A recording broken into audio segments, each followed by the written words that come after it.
Bom dia, bom dia. Estava eu aqui meditando na palavra, entre papéis e caneta e a Bíblia, e lendo aqui no Salmo 42, versos 11, a palavra de Deus diz assim: Por que estás abatida, ó minha alma? Por que te perturbas dentro de mim? Espera em Deus, pois ainda o louvarei, e Ele, meu auxílio, Deus meu. É interessante, amados, que nós às vezes trazemos à memória, e é bom trazer à memória aquilo que nos dá esperança, não é verdade? Começou um novo ano, e o que é legal no início do ano é essa expectativa que nós temos e criamos de que um novo amanhã virá, que novas coisas virão. A gente cria e gera uma certa expectativa no início do ano para sonhos, para projetar. E isso é bom, mas às vezes a gente está alegre em querer projetar, mas tem muita gente que está triste. Às vezes a gente vai conversar com pessoas e vê que as pessoas estão frustradas, elas estão, como diz o salmista aqui, calma, abatida, estão perturbadas por não terem vivido os seus sonhos, os seus projetos, por não terem acontecido, não terem sido realizados. E quando a gente vai para Provérbios, capítulo 16, versículo 1, ele vem dizendo que o homem pode fazer planos, né? Mas a palavra final sempre vem do Senhor. Então, que essa certeza esteja dentro de nós, que sempre haverá um novo amanhã. Um novo amanhã virá para mim, para você. E se você planejou, se você projetou e não aconteceu, e você está se sentindo assim, abatido, abatida, como está escrito aqui no Salmo, o salmista, ele escreve dizendo: oh, minha alma, por que estás abatida? Ah, minha alma, por que está perturbada dentro de mim? Mas o próprio salmista, ele dá uma esperança para mim e para você. Ele diz assim, ó: espera em Deus, pois ainda louvarei, e Ele é o meu auxílio, o meu Deus. Então eu quero já declarar nessa manhã que sempre haverá um novo amanhã para mim e para você. Sempre haverá.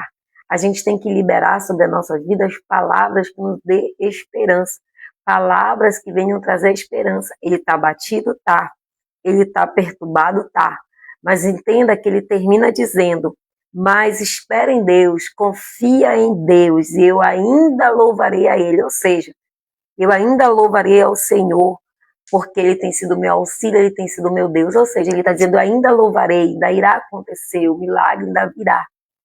Então, que a gente possa ter essa perspectiva dentro de cada um de nós, que a gente possa ter em Deus essas novidades, que a gente possa buscar em Deus e reservar para Ele a sua vida, crer nele, que com certeza Ele irá nos proporcionar quando a gente se apega nas promessas.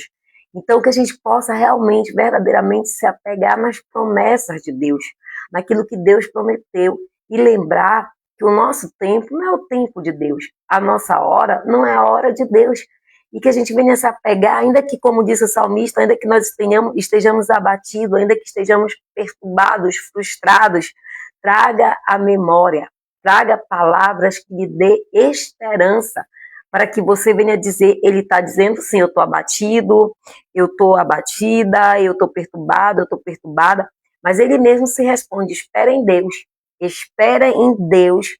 espera no Senhor, e ainda louvarei a Ele. Ou seja, aqueles que confiam no Senhor, como diz o salmista também no Salmo 125, são como os montes de Sião que não se abalam.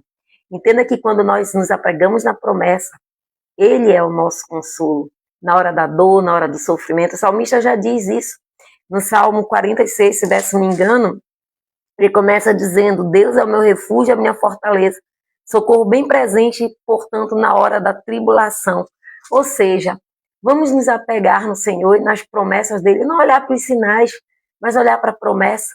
O nosso adversário, ele é especialista em botar sinais para que a gente venha na caminhada, na jornada, desistir, parar, se decepcionar, frustrar, se abater, estar angustiado, até mesmo abatido. Mas a nossa esperança tem que estar no Senhor. Nós temos que nos apegar nele, porque se não fosse assim, o que teria sido de José? Nós sabemos que José sonhou, teve um sonho, e José, por conta do seu sonho, ele foi parar num cárcere. A palavra vem dizer que José, ele foi ainda mais odiado pelos seus irmãos. Seus irmãos lançaram numa cisterna, venderam para uma caravana de escravos, foi parar no mercado de escravos no Egito, foi comprado por Faraó, foi comprado por Potifar, levado para sua casa, acusado de assédio, foi parar numa prisão. Mas uma coisa ele tinha, uma certeza ele tinha. Ele não abandonou o sonho de Deus para a vida dele. E às vezes a nossa trajetória, ela é assim, cheia de lutas, de dificuldade, de adversidade. Romanos capítulo 3 vem dizendo para mim, para você, que nós devemos glorificar o Senhor na hora da tribulação, porque na hora da tribulação ela gera a perseverança, e a perseverança gera a esperança, ou seja, quando nós nos apegamos em Deus, assim como José se apegou, ainda que nós estejamos abatidos ou até mesmo perturbados por não ter vivido sonhos e projetos, mas que a gente possa se apegar no Senhor, que na hora certa, no tempo certo, no momento certo, Ele vai fazer os nossos sonhos, os nossos projetos acontecerem. Quem confia nas promessas de Deus sempre tem as promessas que Ele tem para cada um de nós e sempre tem que ter essa esperança. E se as promessas de Deus, é necessário que a gente enxergue além. A gente não pode olhar para as circunstâncias nem para as adversidades. Se José tivesse olhado o cárcere, ele não teria se tornado governador do Egito. Se tantos outros homens e mulheres de Deus tivessem olhado para dificuldades, eles não teriam chegado aonde chegaram. Então essa palavra hoje para mim e para você é de conforto. É uma palavra que se você está passando, se você ainda não venceu, se você ainda está lutando, é porque eu e você estamos no caminho certo para que a gente possa viver o milagre. Enxergue além. Enxergue além disso que você está passando ou vivendo. Como disse o próprio livro de Lamentações, capítulo 3, 21. Traga à memória aquilo que te dá esperança. É isso que tem que estar em você. É trazer à memória aquilo que tem nos dado esperança, aquilo que vai nos dar esperança diante das coisas de Deus. Saiba que quando Jeremias escreveu isso, trazer-me à memória aquilo que é bom, aquilo que me dá esperança, o profeta Jeremias, ele escreveu isso dentro da caverna. E se você está dentro de uma caverna, dentro de uma situação, faça o que ele está fazendo, nos ensinando nessa manhã. Olhe além, enxergue além. Se você está como Jeremias dentro de uma caverna, eu sei que a caverna para mim, para você, pode ser uma situação, pode ser algo inesperado que aconteceu, algo que você esteja passando ou vivendo como um deserto ou como uma caverna na tua vida.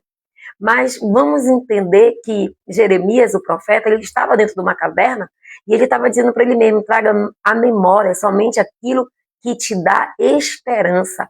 Então que a gente possa hoje estar assim nessa situação, passando por essa dificuldade ou talvez por essa luta, mas que nós venhamos enxergar além. Você está dentro da caverna? Então já enxergue além. Enxergue você num palácio. Não enxerga você numa caverna. Enxergue você além da caverna, aonde o Senhor irá te colocar. Se este é o consolo para mim, para você nessa manhã, que a gente não vem olhar para a luta, para a dificuldade, para a adversidade, para as frustrações, mas que a gente possa olhar além. Quando Jeremias ele escreve, trazei-me à memória tudo aquilo que me dá esperança, mesmo ele estando dentro de uma caverna, ele não está olhando para aquela caverna, ele não está olhando para aquela dificuldade, ele não está olhando para aquele problema, ele está enxergando além. E o Senhor nos diz nessa manhã, enxergue além. Jeremias ele estava dentro de uma caverna, mas ele podia imaginar e trazer à memória que ele também poderia estar num palácio. É essa palavra que tem que estar no meu e no teu coração, aquilo que nos dá esperança. Não olhe somente para as circunstâncias, olhe além delas. E se este, como eu falei, é o consolo para mim, para ti nessa manhã, essa é a palavra que Deus está trazendo para o meu e teu coração, você não está aqui por acaso. Você está aqui porque Deus tem algo para te entregar por meio dessa mensagem. Então, se esse é o consolo para mim, esse é o consolo para você, trazer à memória aquilo que nos dá esperança, então vamos realmente trazer à memória aquilo que nos dá esperança. Às vezes, A gente acha que a grama do vizinho é mais verde do que a nossa. Às vezes a gente acha que o vizinho ele está numa situação muito melhor do que a nossa, e muitas vezes nós não entendemos o processo de Deus na nossa vida, achando que fomos esquecidos por Ele. Às vezes, as pessoas mais felizes do ambiente, as pessoas mais funcional do ambiente, as pessoas que se demonstram, aquelas pessoas que são felizes, aquelas e essas são as pessoas que mais enfrentam batalhas espirituais na sua vida. Deixa eu te falar. É por isso que Deus, ele vai além de tudo isso. Deus é tremendo, né? Ele honra as guerras em secretos. Ele vê o que ninguém vê. E como é que eu posso falar para você? Às vezes a gente vê pessoas felizes, alegres, mas não sabe as batalhas espirituais que eles estão vivendo, passando, assim como eu não sei as suas e você não sabe as minhas. Mas hoje o consolo para mim e para ti é trazer à memória tudo aquilo que nos dá esperança, um novo amanhã virá. Declara isso na tua vida, deixa isso registrado, um novo amanhã virá. Um novo amanhã virá da parte de Deus. É o que comentávamos, é o que falávamos, e que a gente possa enxergar além do que estamos passando e vivendo hoje, sabendo que isso é uma trajetória que nos levará à promessa de Deus. Enxergue além. Deus, ele honra, é o secreto, as tuas guerras secretas, assim como ele honrou Davi, e lá no pasto Davi orava, louvava, adorava, compôs salmos adorando o Senhor. Mas ninguém via e ninguém sabia as guerras e as batalhas intensas que Davi teve que passar, viver, sobreviver e vencer cada uma delas. Entenda que Davi, ele foi honrado por Deus. Ninguém viu Davi matar urso, ninguém viu Davi matar leão, mas Davi estava ali, na presença do Senhor, vencendo as suas guerras, vencendo as suas lutas. Ei, você olha a felicidade do outro, você olha as redes sociais do outro e só vê vitória, nem sempre é assim. Sabe por quê? As lutas, as guerras e as batalhas, ninguém posta no story. Ninguém posta no story se você está comendo feijão com ovo, mas você posta no teu story se você for no restaurante e comer algo melhor. No teu social, na tua vida social, o que as pessoas têm postado não é significante das guerras e das lutas. Todos nós passamos, todos nós enfrentamos, mas deixa eu te falar, Deus, ele honra no secreto. Deus honra no secreto, assim como ele honrou Davi, ele vai nos honrar também. Ele tem visto a nossa caminhada, ele tem visto a tua jornada, ele tem visto as lutas a qual vocês estejam passando. Como eu falei, se você planejou, se você projetou e não aconteceu, não fique abatido, não fique perturbado, como foi o Salmo 42, versos 11, que é a palavra nessa manhã para mim e para você. Traga à memória aquilo que te dá esperança. Libere palavras de esperança sobre a tua vida. Deixa eu te falar mais uma vez. Deus, ele tem novidade reservada para mim e para você. Tu crê?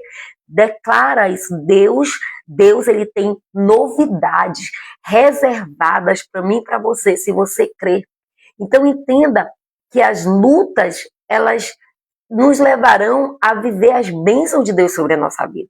As batalhas, as guerras, nos fará sermos vitoriosos e nos fará vivermos a promessa de Deus, aquilo que Deus já projetou, aquilo que Deus tem para a tua vida. Ninguém vai tomar, ninguém vai tirar e ninguém vai poder roubar de vocês. E quais são as promessas de Deus para mim e para você? Quando eu falo para você que um novo amanhã virá, é para você crer. É para você acreditar, é para você entender que às vezes as pessoas mais felizes do ambiente são as que mais enfrentam batalhas espirituais. Suas lutas não estão nos seus stories e nem deixa elas expostas para ninguém. É no secreto que Deus honra, é no secreto Como disse aqui o salmo que lemos, ele está dizendo, oh minha alma, porque está batida, oh minha alma, mas lá no final ele diz, confia em Deus, confia no Senhor, a minha esperança está nele, porque, amado, Deus sabe o que é bom para mim, Deus sabe o que é melhor para você. E a palavra de Deus dele, Romanos capítulo 12, versículo 2, vem dizendo que o Deus tem para mim é bom, é agradável e é perfeito. Ainda que as lutas venham, ainda que as adversidades venham, elas são boas, elas têm que ser agradáveis, elas têm que ser perfeitas, porque são elas que serão um trampolim para a gente viver o grande projeto, o macro projeto de Deus para a minha vida e para a tua vida. E quais são os planos de Deus para mim e para você? Ele também já revelou na sua palavra. Quando ele fala em Jeremias, capítulo 29, versículo 11, é eu que sei os pensamentos que eu tenho a vosso respeito. Diz o Senhor, pensamentos de fazer o bem, não de fazer o mal, para vos dar fim no que desejares. Então, amados, declara, um novo amanhã virá. Um novo amanhã virá na minha vida e na tua vida. Deus tem novidade para a sua vida e para todo aquele que nele crê. Está passando pela prova, está passando por uma luta, nada dos teus sonhos aconteceram no ano que passou. Declara, só foi mais um dia, só foi mais uma virada de ano, e um amanhã novo virá para a minha vida e para a tua vida. Um novo amanhã virá. E esse novo chega hoje na tua vida, tu crê? Porque a palavra de Deus diz que nós não somos consumidos pela misericórdia de Deus. E a misericórdia de Deus, ela se renova a cada amanhecer na nossa vida. Então, que a misericórdia de Deus, que está estendida sobre a minha vida e a tua vida, que ela venha nos renovar nessa manhã. E que a gente possa crer, que a gente possa continuar crendo, que a gente possa trazer à memória aquilo que nos dá esperança, como ele disse, Jeremias em Lamentações 3:21, mesmo estando dentro de uma caverna, mesmo estando ali sem saída, sem perspectiva, mas ele está dizendo, traz à memória aquilo que te dá esperança. Se você está na caverna, se veja dentro do palácio. Se você está numa guerra, numa luta, já se veja no pódio da vitória, porque o Senhor, ele libera na tua vida e na minha vida nessa manhã, que ele tem novidade reservadas para a sua vida. Ele tem o quê? Novidade. E Deus sabe o que é melhor para mim, Deus sabe o que é melhor para você. Que Deus te abençoe, um abençoado final de semana, que Deus possa estender a sua graça, o seu amor, a sua bondade, a sua benevolência sobre as nossas vidas e que nós possamos tomar posse dessa palavra. Um novo amanhã virá, um novo de Deus chegará na minha e na tua vida, amém? Que Deus abençoe a Vanessa, o Salomão, a Suzane, a Karine Leitão, que Deus abençoe a todos, aqueles que vão ainda assistir, aqueles que já estão assistindo, que essa palavra seja profética para a tua vida. E todas as vezes que o inimigo tentar te parar, todas as vezes que talvez ele te ponha dentro de uma caverna como Jeremias estava, você lembre que há um novo de Deus na tua vida e ele tem novidades reservadas para você. Um novo amanhã virá com a glória, com o poder e a autoridade de Deus. Fique com Deus, Deus abençoe, aperta esse coraçãozinho aí e dá glória a Deus, glória ao Pai, né? Até pelas lutas, que são elas que te levarão ao pódio daquilo que Deus já preparou para você. Deus te abençoe.